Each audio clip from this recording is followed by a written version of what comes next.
En þetta á sér stað á Menningarnótt 2024 og klukkan 23:27 sem þá bara rétt áður en að þessi flugeldasýning á sér stað.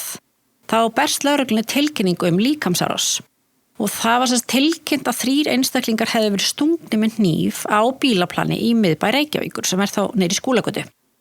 Lögreglan fer strax af stað og þegar hún kom á vettvang þá var hjúkrunarfræðingur af taugadeild Landspítalans sem hafði labbað framhjá bara fyrir tilviljun að framkvæma endurlífgun á ungri stúlku sem lá fyrir utan bifreið. Hjúkrunarfræðingurinn segir í fjölmiðlum að hann hefði bara verið að labba hana eins og auðvitað bara allt Ísland, það náttúrulega Menningarnótt og þetta akkurat þarna sem að flugeldasýningin sést mjög vel.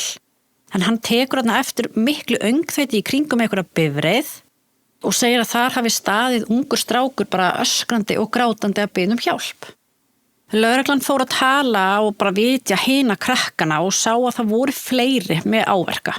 Þú varst að hlusta á True Crime Ísland, eina alvöru íslenska True Crime hlaðvarpið, þar sem við fjöllum nýleg íslensk sakamál. Ef þú vilt hlusta á meira, þá ferðu á kratos.is og kaupið þér áskrift. Í áskrift ferðu aðgang að öllum fyrir þáttunum okkar á samt glænýjum þætti af hverjum einasta mánuði. Og svo gefum við stundum út aukaþætti og seríur.